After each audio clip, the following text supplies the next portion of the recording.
cette formule par rapport à x et y pour étudier en toute généralité la densité jointe d'un vecteur xy.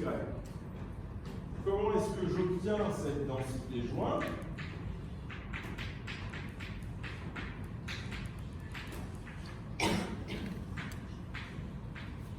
Bien, je dois faire la dérivée croisée seconde de la fonction de répartition jointe par rapport à x et y. Ouais. Si l'ordre des dérivés, c'est pas important. Pardon? L'ordre des dérivés, c'est pour l'unité. Ouais, donc là, ici, la densité jointe, c'est la dérivée seconde croisée. J'ai l'ordre des dérivés. Les dérivés d'après par rapport à x, c'est 0 par rapport à y. J'ai pas l'unité. Ah, l'ordre des dérivés? Ah ben ça, il y a le théorème de Schwartz qui dit que dès qu'une fonction est C2, on peut dériver dans l'ordre qu'on veut. Ça, vous avez vu ça en prépa ou alors en licence. Dès l'instant que votre fonction est C2, je suis d'accord que la densité pourrait exister mais ne pas être continue. On va se limiter au cas C2 pour ne pas se perdre dans les détails du calcul. Donc ici, on s'en fout de l'ordre de différenciation. Et donc, qu'est-ce qui se passe quand je fais ça? Eh bien, je vais appliquer, quand j'ai g de x en dimension 1,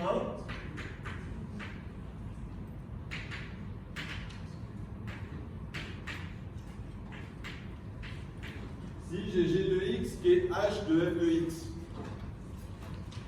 j'applique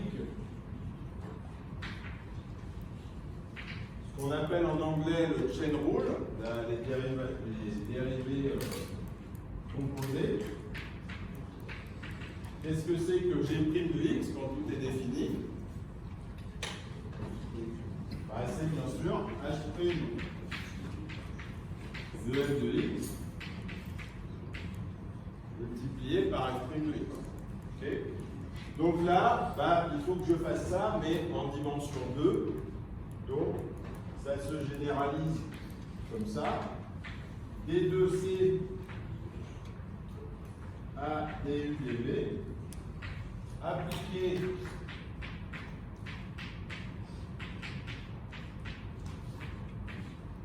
à fx de x, fy de y. Et ensuite, donc ça c'est la première partie.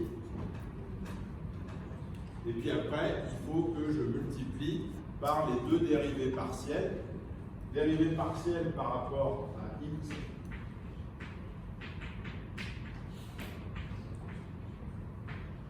de celle-là et dérivée partielle par rapport à y de celle-là. Et donc, quand tout est défini, eh bien, je trouve, là, ici, c'est bien un petit c, c'est la densité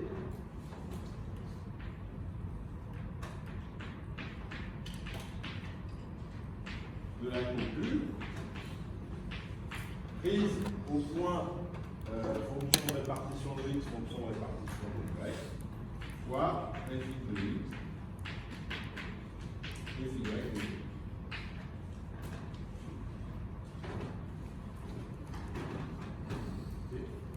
Et donc, c'est là que normalement, vous devez retrouver vos petits. Pourquoi? Bah parce que ça,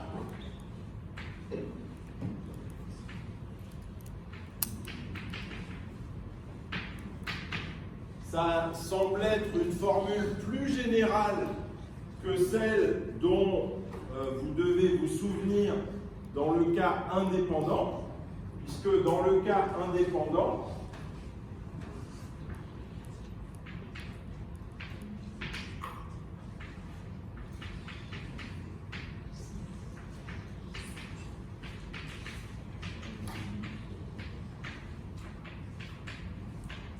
dans le cas indépendant, la densité jointe, c'était le produit des densités marginales. Et là, en fait, qu'est-ce qui se passe dans le cas indépendant? Qu'est-ce qu'on a pour la fonction de répartition jointe?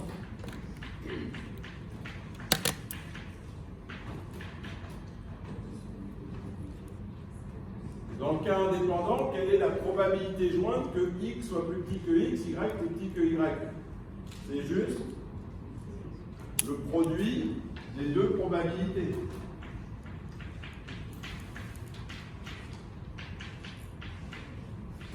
Et donc, qu'est-ce que c'est que la copule dans le cas indépendant?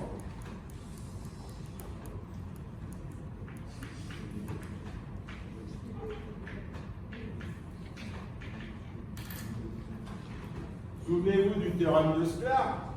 Quand j'ai une fonction de répartition jointe, je peux la décomposer comme étant grand C appliqué à fx de x, fy de y. Donc la copule dans le cas indépendant, qu'est-ce que c'est?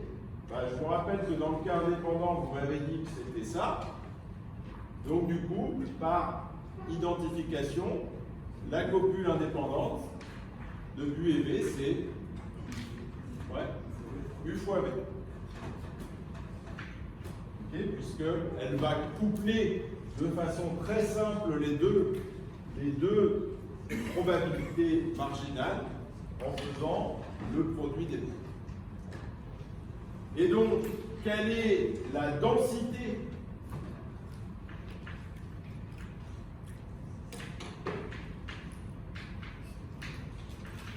dans le cas indépendant?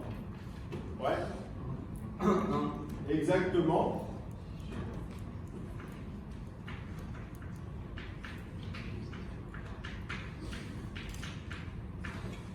Dans le cas indépendant, la surface de densité est plate.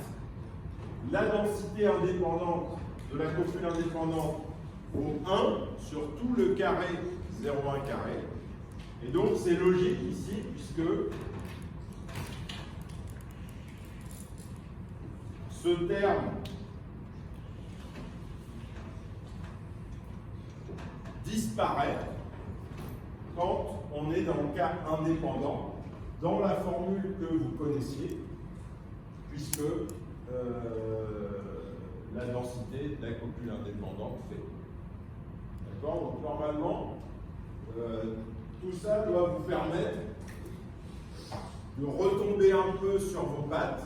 Ça vous permet à la fois de voir que le théorème de Sklar et sa dérivée seconde, la formule du théorème de Sklar et la formule avec les dérivées secondes croisées, ça correspond à ce que vous aviez vu dans vos cours de proba. C'est une généralisation que vous n'aviez pas forcément vue, qui fait intervenir la densité de la copule. Et on voit apparaître une première copule qui va être la copule de référence, qui est la copule indépendante, qui vaut U fois V, dont la densité est plate et vaut 1, et qui donc disparaît de la formule ici pour la densité jointe de XY, si jamais les risques sont indépendants. Et donc, ici, quand vous revenez à l'écran, vous voyez que la densité qui est représentée en haut, à droite, elle n'est pas rigoureusement plate, cette surface de densité, mais elle en est pas loin du tout. Et donc, quand on voit une densité comme ça, on doit se dire, OK, il y a très peu de dépendance entre les variables. Par contre, quand on voit une densité avec une espèce de crête ou de chaîne de montagne, quelque chose qui est plus chaleuné, là, on se doute qu'il y a une dépendance, une corrélation plus importante. On est dans une situation plus éloignée de l'indépendance. Ok? On va faire une pause d'1 quart d'heure et on va continuer.